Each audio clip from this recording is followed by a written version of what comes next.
Welcome to Small Town Big Dreams, where people from small towns around the country come to talk about how they're making big dreams a reality and the impact they have on them, their community, and beyond. Now from the United Country Fulford Realty Recording Studio in Hartford, Alabama, here are your hosts, Michael and Tina Doherty. Hey, guys. All right, guys. Welcome back to the podcast, Small Town Big Dreams. And we come from a small town, but we've never been scared to dream. And so I think I'm going to try to get into the mic a little better today because apparently I have a puny voice. And so it doesn't carry like Cannon's and Miller's and Tina's. So I'm going to try to do better and get my voice so you can hear me a little better today. But we have David Miller with us today, and he is our business partner in most of the things we do in our life, and he's our brother-in-law. And so we'll get his perspective on how we got to where we are, and then maybe after this podcast, when we get everybody introduced and talked about, we'll start getting even a little more interesting stuff after that. But we told y'all we'd make some changes in the room, so the guys brought in a nice manly desk here for us. So all you ladies don't be hating on me since we don't have a female touch on this, but it works for what we're doing. We'll go ahead and get started. So David is brother-in-law, as Michael said, and we kind of brought you into the mix last week, David, and we talked about how when I started dating Michael, Brooke was in pigtails, and it was hard to hear on the podcast, but Michael said you were too. Great. So we got you started there. But when I was thinking about where we wanted to go with this, small town, big dreams, and you think about one of the things I was telling Michael I wanted to ask you was, and you can back up and tell some stories, but one thing I want to make sure we don't miss is when you were in school at Auburn getting your degree, what was your degree in? Agribusiness and economics, Ag-Econ. Did you ever think you'd be sitting in Hartford, Alabama doing real estate? No, I took a real estate class, believe it or not, in Auburn at junior year, senior year.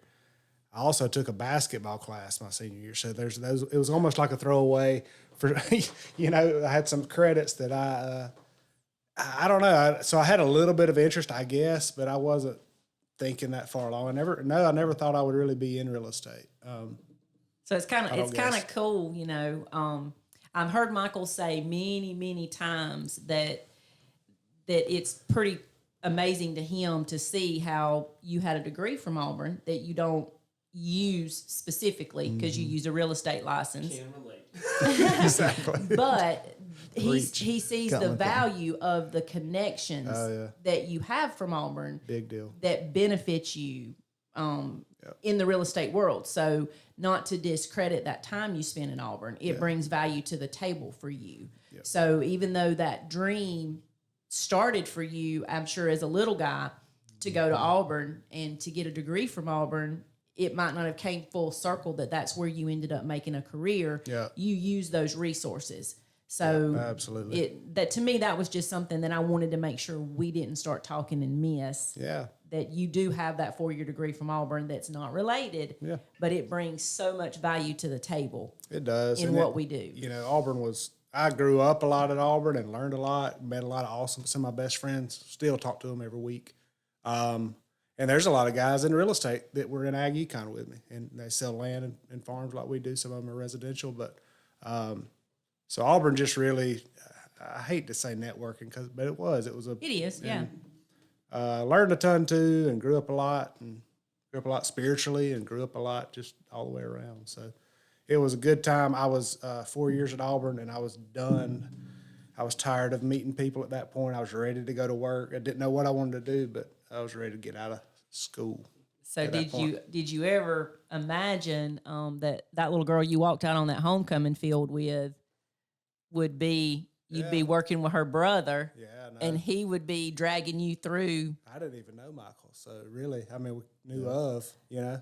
Because he was so much older. Right. And then Brooke and I started dating my senior year at Auburn, and got out of school and interviewed for jobs anywhere and everywhere, and ended up taking the job with Shannon here. Michael was helping him part-time, so Michael and I kind of met working with Shannon. So that's where we hit it off and got to working on engines, and I'm no mechanic at all, not mechanical at all. Well, Michael's not either. He throws stuff. Yeah. I learned how to throw stuff. That's one You thing learned I've how to duck, too, I've learned didn't you? stuff I from didn't teach Michael. you One thing- anything. I taught you that. Throw a screwdriver, a wrench, sling it. It helps you feel better. Yeah. I got some good squatting skills in trying to work beside him. Yeah, but we were living in the way we spun into real estate slowly. We were living in the granny house. Brooke and I, we didn't have a rent, didn't have a house payment, and we were like, we're almost dumb for not having a house payment for equity's sake. And Michael and I are working on engines, talking about this a little bit, and he agreed that we were dumb for not having a house payment, and y'all had dabbled in Santa Rosa at that point and other stuff outside of this market a lot. And Brooke and I bought a house north of town, little rental house up near New Canaan, and Still have it, don't you? no, we sold it. Did you sell it? A couple years ago? Yeah. Okay. But we worked on that one ourselves and probably put a little bit more into it than you would because that's your first rental and you think people are going to treat it like it's your baby and they don't. And but yeah, that's how. So we bought that rental house, and then within the next 6 months, a group of rentals came up, 9 or 10 in Highland Park that we still own, and we bought those together. And my mama thought we were crazy, and hey, mama, love you. But yeah, she, there was some concern there. Hey, you don't know what you're getting into, and we probably didn't. But that's the whole strength of our partnership is. It helps me. I might think I was stupid and crazy for doing what we do sometimes, but it helps me to think, hey, Michael's got good sense.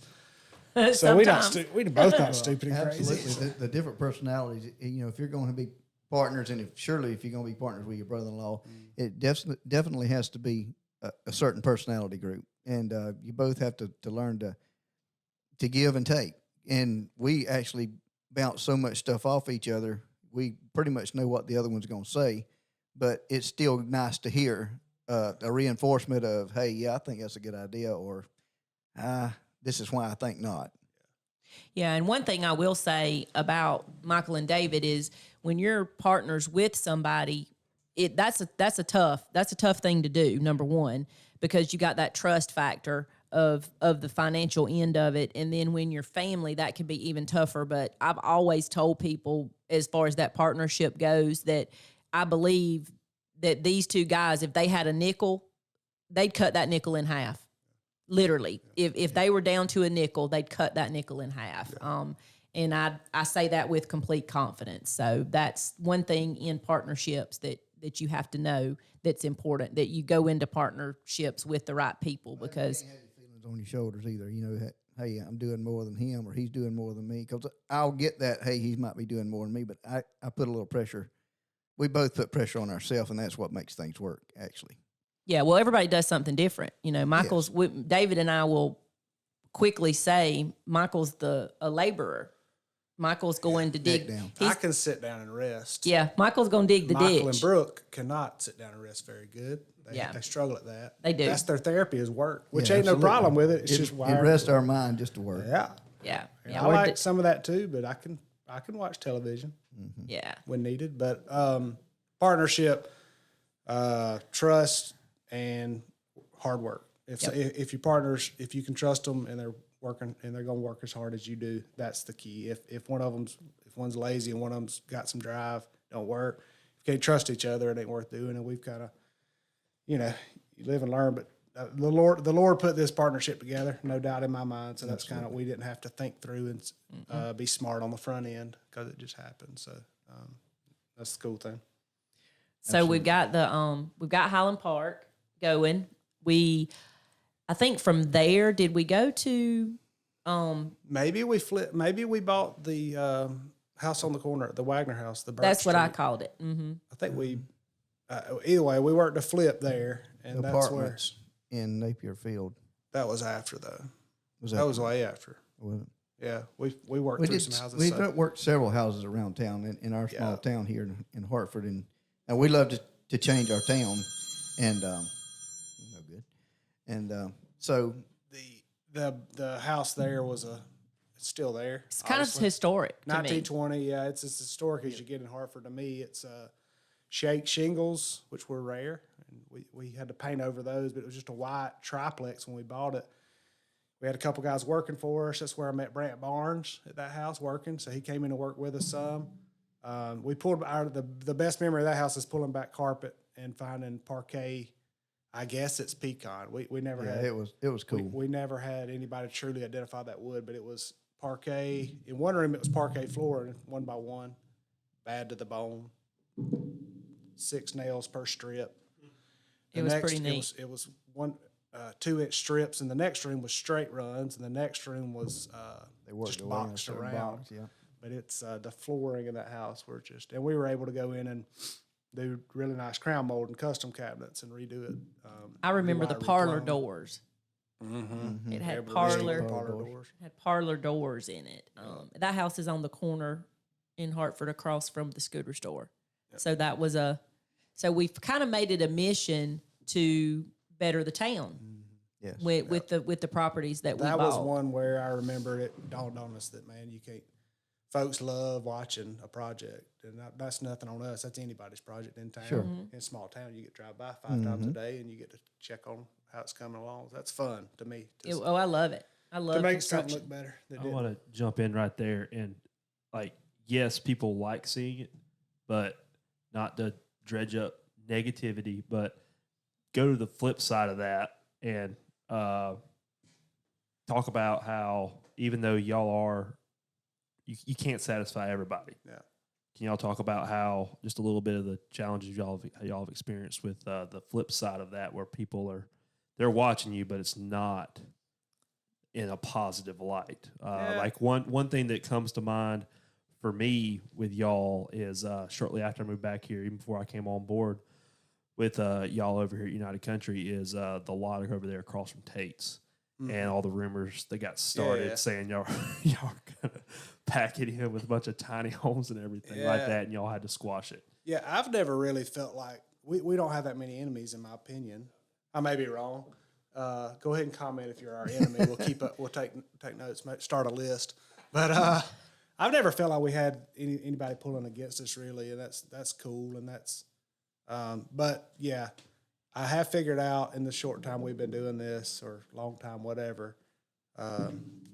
If you can keep from going to a public forum and asking for a rezone or people's opinion, it helps. And that's kind of what happened there. And Facebook's great, but Facebook rumors of barn homes and HUD housing and all kinds of other stuff for that spot. It's never been in the plans, but that's what, folks, some folks love stirring Well, it up. it's a game of telephone in a small town. Yes. Especially with that one right there. It just got wild, the rumors that were out there on that one. Well, and it's also like dreams. We change probably weekly, monthly on what we're we don't going to do have a there. plan there still. So We still don't. We think we do, and then of course we got road situations changing, that kind of stuff. So, that would change our opinion on what we would do there. Try to make the best decision for us and the town, and the look. Yeah, because everything we do, it's done from a financial standpoint because of the fact that you do the investing side of it, but it's also done to make things look better.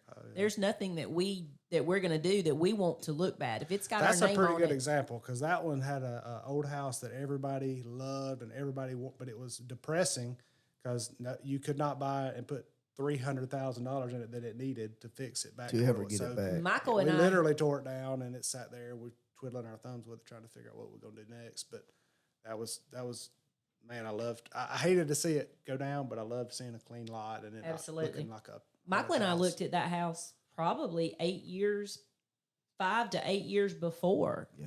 We looked at personally buying it and trying to restore it because it was a beautiful home, but it was just, there was no way. It was too far gone. Yep. So it was that was a tough one. Tough to see it come down, but great to see the clean lot and the opportunity and the potential of what could happen there. So there's always a method to the madness. It's never just a snatch it down and, make something bad happen. Our goal is always for prosperity and for the betterment of the property and the town and the people around it. Yep. The goal never to hurt the people around it. Well, and that's some of our drive is to see it change. As investors in real estate, is you want to better something. You want to see it change and people to like the product. I mean, it's like selling any other product. You want people to like it, and we know that there's people going not like some of the things we like, and that's okay. We usually don't take that personal. It don't bother us. So we went from working with Shannon Bender there and dabbling in real estate. Eventually, we went full time. I don't know what we did for a living. Honestly, flipped houses and fixed rentals. Man, it was so. Brooke and Tina both did home health. They were winning the bread in the They family support us, yep. and supporting us basically. Because we were getting paid on a flip, you get paid in a lump. You don't get paid weekly, obviously. But that kind, we did it backwards. That kind of allowed us to grow our rental portfolio before we got into real estate, and we had no plans of getting a license at that point. We were just filling it out and figuring it out, and that's we went to Ozark, bought a few, came back here, bought a couple more, and obviously First National Bank. It wasn't like us just writing checks. It was a lot of learning there. Went to Geneva and bought some and worked there. And so we were just buying up and flipping where we could. That's when we bought a couple. We bought an apartment complex out of foreclosure in Napier Field. I think that was the first. Ooh, we've had some fun apartment complexes. Yes. We had some Enterprise doozies. Had a little quad or eightplex. It was an eightplex in Enterprise. It was a doozy. And then had a 12 or so complex in Enterprise. We've sold out of all of those. But I tell you, funny, when we were doing home health, and I'm sure Brooke felt the same way, we'd always talk to your patients. You know, you're exercising them, walking them, and they're asking you about your family. Well, what's your husband do for a living? And you'd be like, well, that's a trick question. let's call him and ask. You know, Gordon, what day it Let's is? see what he's doing right now. I don't mean that. You know, I'd say, well, Deadbeat. He's a you deadbeat. know. Yep, He's a that's deadbeat. it.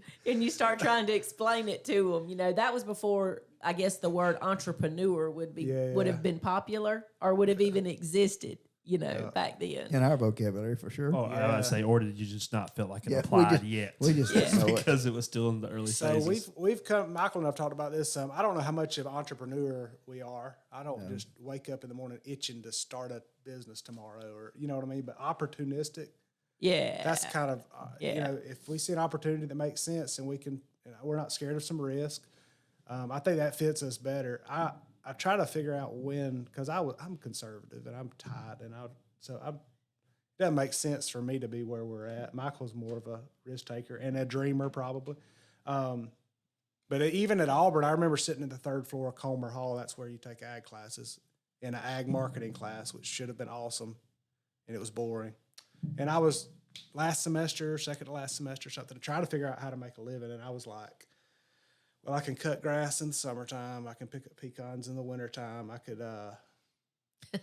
drive a school bus for insurance. See, now we're getting some traction. This is when people start listening and taking it serious. So what was I going to do? I was going to raise rabbits for food, Cannon. Wow. I mean, I had it I get it. sketched out. The only reason why I'm still in the guard is for insurance. You got to think about all that stuff. And I was actually at one point like 33 days away from getting out of the Air National Guard. And we were pregnant. My wife was pregnant with our youngest one. And she quoted it was open enrollment at her company for insurance. And I saw what that bill was going to be every month. It was 400% increase in our insurance premium for not as good as coverage. And I was like, well, let me go sign on that dotted line again. Sign back up. All those when you're doing all this and everything, those benefits and all that, it comes into play. And I want to speak to, because I'm in a similar situation. My wife is still, I've been doing real estate for 5 years now. My wife is still technically the breadwinner, especially from a consistent income perspective. I get a big lick every now and then. Yeah. But thank God she has a remote job working for an office out of Orlando, living in here in Hartford, Alabama, where our dollar goes a lot farther.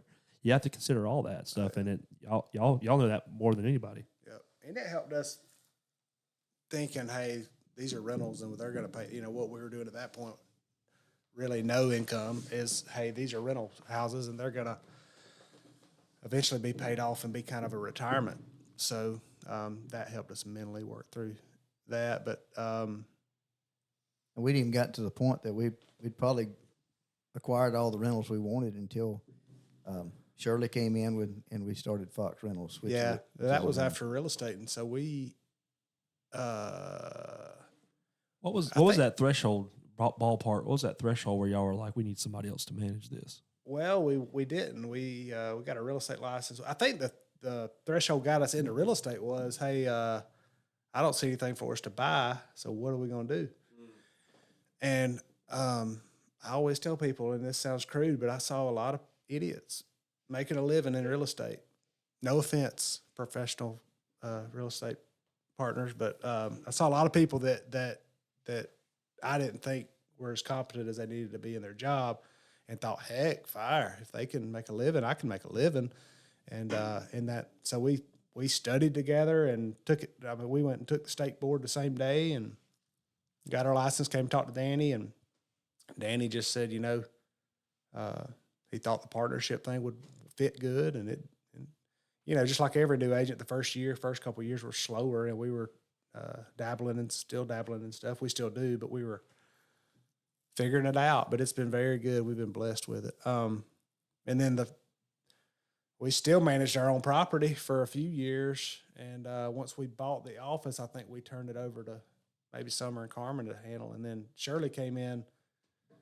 Mostly, anyway. Yeah, it really. So one back up, big picture. What are we? Small town, big dreams. I'm not a dreamer. That's what I was telling Cannon and Michael. David's a dream crusher. I don't know about that. I don't know about that. He's not a dream He's a crusher. realist. I'm not wired He's a to say, realist. hey, I want to own this when I get, by the time I retire. I want to. Some people are wired that way. They're goal oriented. They need to write it down. They need to. There's some Michael and I power- are that way. There's some power in writing it down. I do believe subconsciously there's some power in writing it down. But I've just been like, the Lord's leading us, and I'm gonna do the best I can to do what He wants me to do. And opportunities come, and here we are. And that's kind of lame and boring to hear, but No, you when you people- need that balance, because one thing that we did not talk about last week with us is we have done some adventures that cost us some money. Oh yeah. And we had an adventure at St. George Island, and that adventure was with somebody that I feel like was a dreamer like us. Oh, he was. Bill Still is. Bill is a dreamer like us.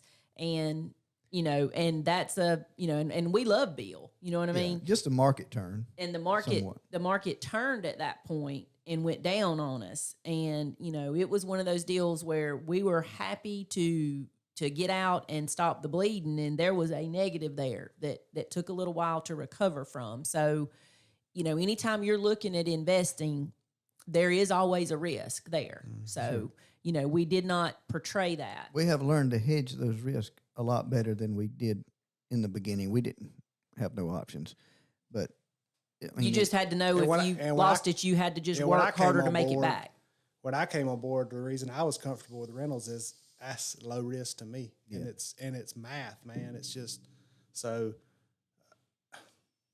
if the numbers work, the numbers work. As long as you don't, somebody doesn't burn your house down, and you don't have insurance on it or tear it up really, really bad. it's not going to be a zero. Yeah, it's math, and if the bank's involved, it's math. In 15, 20 years, it's going to be paid off for whatever you finance it for. If the numbers work, the numbers are going to work. That was low risk to me, and now we get to the point where people probably see us taking more risk and less pencil sharpening. But in the early days, it was. I remember when we went. I think I found this in my backpack from when I went to South Korea with Shannon, working on engines like a good mechanic would. Right, that I had no idea what I was. I was eating Korean food and missing my wife, but. In my notes, I had the block in Highland Park that we bought. I had the numbers. I was figuring numbers on that in South Korea. It's pretty neat to look back and see that. But any purchase we made, buddy, it was figure it to the T. And Well, that's what we've always counted on you for, though, because we'll ballpark it. Oh yeah, that'd just be about $300 a month. I can remember almost journaling. I started one. I don't know, a long time ago when we was first starting. And there's so many times I wish I'd have kept doing that. Just so you could go back. Because it's hard to keep up with it. And as we talk, it does bring things just like that St. George Island just hit me that was not. Well, a people need to positive. hear both sides of that. They do. And you talk to people that have been businesses or a lot of people, their first business does not do well, but that makes that second business they come in and do so much better. A lot of people at a high level, if you like read their biographies or autobiographies or whatever, they'll tell you that like once you realize, and I think you've told Scott this, I've lost money. I've always found a way to make it back. I'll find a way to make more money. Yeah, it's not about that. It's continuing to go. It is about that, but it's not. It's continuing going, learning from it, and keeping moving forward. And it's a mental thing too. And of course, I think being successful in making money any size, it has to be mental. You have to mentally prepare for the worst and hope for the best. And so it's just hedging that. And we've always talked about a broke mentality and a prosperous mentality. You got to think you can, and you can't. If you think you can't, you absolutely can't. And you got to be willing to go to work. Yeah. If you'll go to work, you can make money. So if you're not scared of money, and if you're paying your tithes and you're giving the Lord what's His, it's all His. But if you lose money, it's money. And if you'll take your tail to work, you can make more money. So you can't hold on to it with fear that you're never going to get all any just be more. dreaming. No. You know, it's more than a dream. You've got to get in the rubber ditches. has to meet the road. That's Yeah. right. Get in the ditches And you have to be work for it. creative. And I've even heard, I think, that wealthy people, how much they make next month and how we make next year is just how creative they are. I mean, because you think of how to turn that dollar into something else, whatever the investment might be or job it might be. But you have to be thinking. One of the early, I don't remember jack squat about Auburn and what I learned, but about 5 things. I won't spit them off or nothing, but there's just, and one thing I remember, Michael, we were working on engines, and I'd never heard this concept because I'm conservative and tight, right, with as far as money goes. But Michael's sitting there working. Hey, I've lost money before. It's fine. I'll make it back. Yeah. I've lost money before, and I was like, Fruit Loop. I guess, yeah. What a doofus. Just money. Let's go buy some rental houses with this guy. It sounds crazy to say, but It does sound crazy to say, but I think that you're known for that mantra. Like I said, for your cousin Scott is my guard unit. He's been my boss there for a while, up until now. He abandoned me and retired. But shout out to Scott. yeah. But he said that whenever I moved back up here and everything, and he'd been nudging me to, before I came over here, nudging me to come over here and talk to y'all. But he said that he said that exact same quote. So you've been saying it for years, and you stand by it, obviously. Well, when you come from nothing and, you've made a pack of hamburger meat go a long ways, it's just money. You know what I mean? If you'll go, I've worked 3 jobs before. He's worked 3 jobs before. Most of the time. You can go get it. You know what I mean? If you'll go to work, you can get some money. But that also comes with that hobby of working. A lot of folks don't like to work. Pastime is, if Yeah. your pastime's going and Yeah. I sitting and didn't. doing nothing. Yeah. Yeah, you might better not. But that doesn't have to be 3 full-time jobs. No, it It's just does not. something here and there and everything. Like I always consider myself. I always have, until I retire from the guard. I'll always have 2 jobs and everything. And now, every now and then, I help out a buddy with his lawn care business to this Yeah. day. It's just, when you have time, don't be idle. Because especially in real estate, you never know. You have to. It's a feast and famine business. It really is. Like, when it's good for everybody. But when it's bad, there's still some people out there that have known this business and see the opportunities, and it's still good for them. And you wonder how. Well, that's because they prepared in the really good times to be able to focus on and see the opportunities. You constantly have to put something away and squirrel it away. And I think that's where your benefit is of being the conservative versus the dreamer, and that relationship's important. That's why it works, I think. Yeah, it's a balance. Yes. You ever heard the term "consider the ants"? It's biblical. Never heard of it till yesterday. I was Pastor Keener Batchelor in Dothan, visiting with him, and we were just talking through real estate and how hey, when it's slower, it's like mentally you got to stay busy. You got to stay busy, and it's in Psalms, I think, but it's consider the ants. It's not the word that when I Googled it, but there's a whole. I'll get back to you on that. But it's stay busy. It's there's something about going to work, doing work, and staying busy mentally. It helps you, and it helps you get through a slow time. And this is a mental game list. All right, so we had some technical difficulties there. I'm still learning this system. As we talked about in the last episode, I do have a degree in broadcasting, but it's been a long time. I'm still figuring all this out, so I apologize to all of our listeners out there. Some continuing ed or something. Golly, I guess so. I'll work all this out, but I just wanted to jump back to kind of where we were. So if there's feel like a gap in the conversation, I apologize. That's my fault, everybody. But I'll just let y'all just dive back in wherever y'all see fit. Okay, that's not a problem at all. Let's pick back up. I wanted to ask David or let David give you guys a little bit of info on his family life. So what do we have at home, David? Pile of youngins. Pile of Beautiful youngins. wife and a pile of youngins. So Brooke and I back up. So let's back up some more. Brooke and I started dating my senior year at Auburn. We'd known each other our whole lives. So it wasn't like we were getting to know each other. We got married that next. So we started dating in February, March, and got married in September. So we didn't date 6 months. That was like a lot of years ago. Somebody do the math, 17 or so years. I should know this. Me and Michael didn't either. It's okay. Long time. And yeah, so we lived there at the granny house on the farm for quite a few years. Mayor Michael, so we had Porter is 14 now. Mayor Michael is 12 now. We've got Hank and Anna James, which are both in kindergarten. They're Irish twins. They're 5 and 6.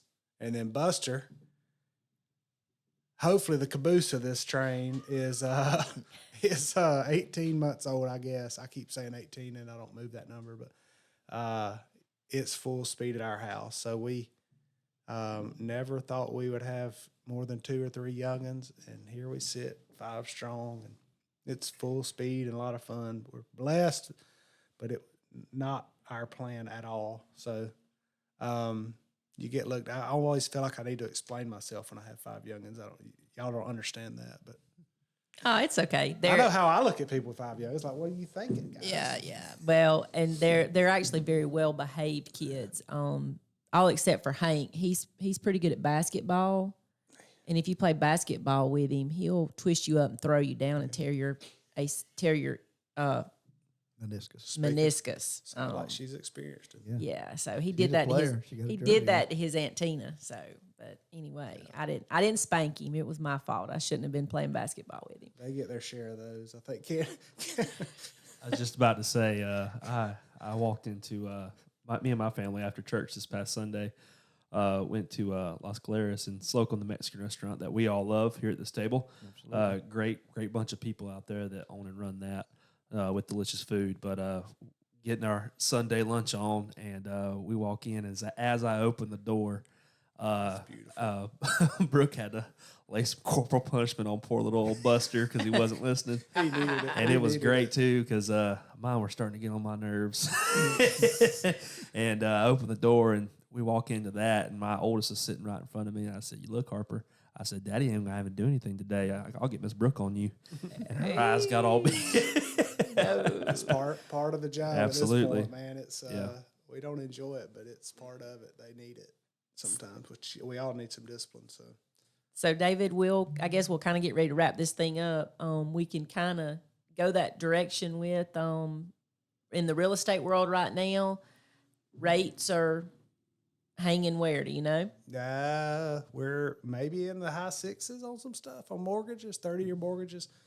Land rates, I hope they're back in the 8s. I don't even know that they are. So land rates are a little different now. Your local banks can get you maybe a little bit different on commercial and land stuff, different terms as well. But it's definitely changed stuff. We sat there with it for 6 months at these same rates, and it never really slowed up a lot. But now I feel like it has slowed up some. You think the buyers have slowed up, or you think people turning loose of their property has slowed up? Both. Definitely both. I've got listings now that are not flying off the market that would have flown off the market. So I think you've got both. It's a weird So pricing is very important. That's the, you know, I'm not afraid to reach on my listings, but I do try to be super realistic with my sellers of, hey, we might be reaching, so let's listen to the market over the next month or two. If we're twiddling our thumbs, we're going to need to do a price reduction or you know, adjust. And most people are realistic about it. Everybody's kind of felt like this wasn't a bubble, but it felt like it was unrealistic, these prices, I think. That's one thing. I've got several friends that are in real estate, you know, people I was acquainted with in Enterprise and people in Dothan. And that's one thing that I've always said to those other agents or to people that talk to me about listing their properties. And they may say, well, such and such said I could get this for my property, or I think my property's worth this. And that's one thing. My statement to them has always been, if you talk to my guys, they are going to give you a realistic value of your property that will be top value, but your property will sell. Yeah. You can think your property is worth whatever, but if it won't appraise for that, it won't sell for that. You might get a cash buyer that can come in and give you whatever for it, but those are few and far between. So I've always been quick to give you guys props for being really good at evaluating what a property is worth to get the top dollar for your person that is listing that property, and it not sit for 6 months, you know, listing expire and that type of thing, because that's no good for anybody. Hardest part of the job, though, is pricing. And Yeah, it's even harder now. It's always difficult, but usually you can. And in rural America, is tough. Rural is so much more difficult Yeah. than when I worked in Tallahassee, Crawfordville area, you know, subdivisions and everything, even stuff that was a little bit larger. It was simple. You'd pull up comps and there'd be comps out the wazoo. You didn't have to question it. I got here and my first couple Struggle to find one. my first couple of listings, it was hard for me to put that was a whole new learning curve for me and y'all. Heck, I even think I called you on a couple. Just like, hey, let me pick, even before I was part of United Country, and that speaks a lot to these guys. They are here to help the industry as a whole in this area, because when we help each other, when you help agents in other offices, for any realtors out there, when you help agents that are in other offices, it makes the whole industry better, and it's going to make all of our jobs easier, and it's going to be better for the consumer. Just sharing information and helping everybody get perspective on what's going on. And we generally do that with every listing here. You know, we'll sit around the table and bounce value off each other. Well, why do you think that? Kind of thing. And he walked in here this morning when I was doing sound checks that apparently are relevant because I don't know how to work the equipment. And just asked me, hey, I got one coming up. What do you think about this? And we talked about it for a couple minutes. Got squashed on that one. I didn't get that listing. Speaking of the mental side of this. The one you business. just talked about me this morning? Yeah, had it. Wow. Bird in hand. No. Bird in hand. Maybe that's coming back. But that's consider the ants. Let's go to work. Let's go do that's right. something productive. And that I don't care how long you do this. Just stinks. And Oh, heck. Everybody hates to don't lose. feel good. And I didn't even know I was in a competition. I just I thought we're good. And doesn't Well, happen that often to us. It That doesn't just feel goes like. to show you that Lord's going to turn around and give you two Oh, more yeah, and replace that's it. right. So, That's right. We, all right, guys. Well, we can call it a wrap and see you guys next time. Thank you y'all for joining us for listening. this episode Appreciate of your Small time. Town Big Dreams. Please like and subscribe to our channel, and be sure to join us next time from the United Country Fulford Realty Recording Studio in Hartford, Alabama.